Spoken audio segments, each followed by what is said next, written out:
Point of view, it's 1 p.m. and instead of being in Paris, planning how you're going to execute on creating roller skating content for the biggest brand deal you've worked so far, you're on a train somewhere between Spain and France and all of your stuff has just been stolen. We've landed in Cerbère and there are no trains in sight. I wonder briefly if I'm being punked. Bonjour. Pouvez-vous m'aider? Je dois aller à Paris. À Paris? Il n'y aura que ce soir un train de nuit. Le train à 19h, arrivé 7h à Paris demain. Getting to Paris today is completely out of the question and now we have 6 hours to kill. The initial sting of my stuff being stolen has worn off, and instead it is replaced with a wave of sadness as I realize that I am in this hauntingly beautiful place where the people aren't my favorite type of place, and I have no roller skates. I can't find any outlets inside of the station, so I'm using a solo charger I randomly bought. That doesn't last long though, because keeping up with today's theme, why would it? It's 2 days before my cycle restarts and T-Mobile has throttled my data. I decide to go for a walk to see if I can find the Wi-Fi to let my people know I'm okay. I'm geeked when I find this one random bar of Wi-Fi I have to pay for, and it's only in this one spot. I spot this gorgeous random tunnel. I love urban exploring and I'm low on joy, so I figure why not? What else could possibly happen today? Outside of a bottle in the neck.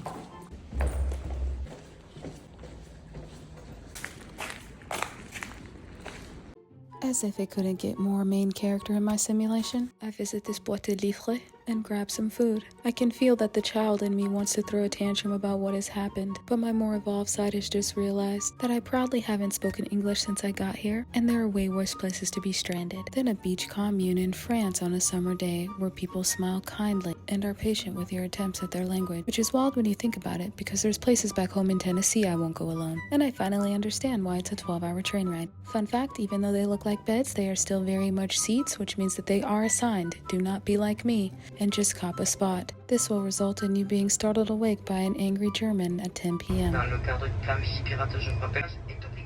And then forced to move because you're in someone else's bed. And then forced to wait because since you weren't in your bed, someone else is in your bed. Just avoid that and go to the right bed first. Moment of gratitude, because if everything had gone the way that it was supposed to, I would have missed this.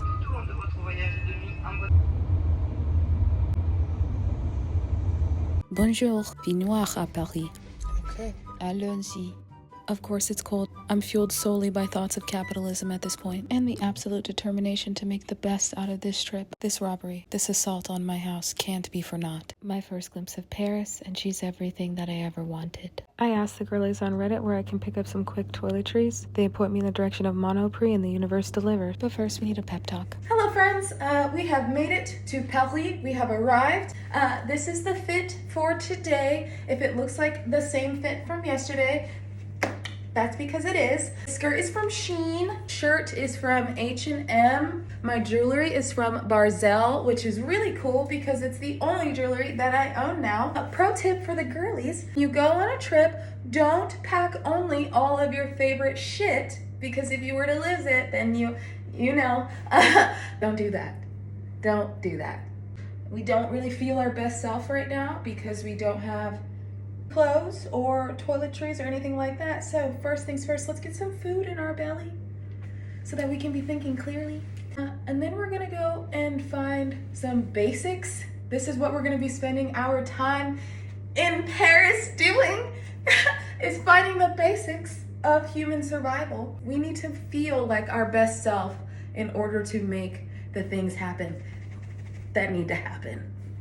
All right, let's go. Breakfast pales in comparison. My delicate American sensibilities immediately take note of how much more graphic the news is here. We live in a society. Swords will be splintered today. Shields will be broken. Missions will be busted. Stairs will be taken everywhere since we have no gym clothes. I'm impressed by the display of these samples and how flavorful the deodorant looks. I also had no clue soap had a tomato flavor, or that Evian was in the skincare game. I now feel that every grocery store should have a playable piano. At this point in the store, I just want to give a big shout out to Mother Nature for deciding to add an additional layer of complexity to my character development. I could be annoyed. I choose to be grateful that she let me know now versus on the 10-hour train ride. One store down, 2 to go.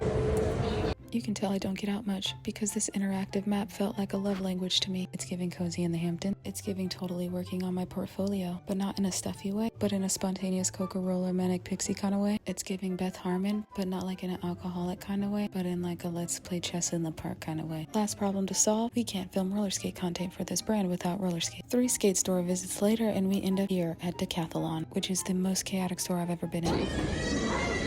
It's the 11th hour, so we really don't have time to be picky. No more fancy skate. We cop some skates for 50 euros. These are it. And give ourselves it's not the skates that make the skater top. By now I'm absolutely exhausted and fall asleep in the back of the Uber, only to be jolted awake as we're rear-ended. Qu'est-ce que tu fais comme ça? Qu'est-ce que t'as fait? I know what you're thinking. Yes, this is all one trip. I finally made to Eiffel to scout out the shooting location. I love the Instagram reality Black Mirror insanity of it all, especially because I know that you can have anything you want if you're willing to wake up early enough for it. Tonight we dine on snails, gratitude, and smug satisfaction. To know you're in a simulation is to also know that joy comes from within, and it's easy to be joyous when things are going well, but to know and trust who you are when they're not, and to create your own joy anyway. That's Queen. Jusqu'à demain le capitalisme.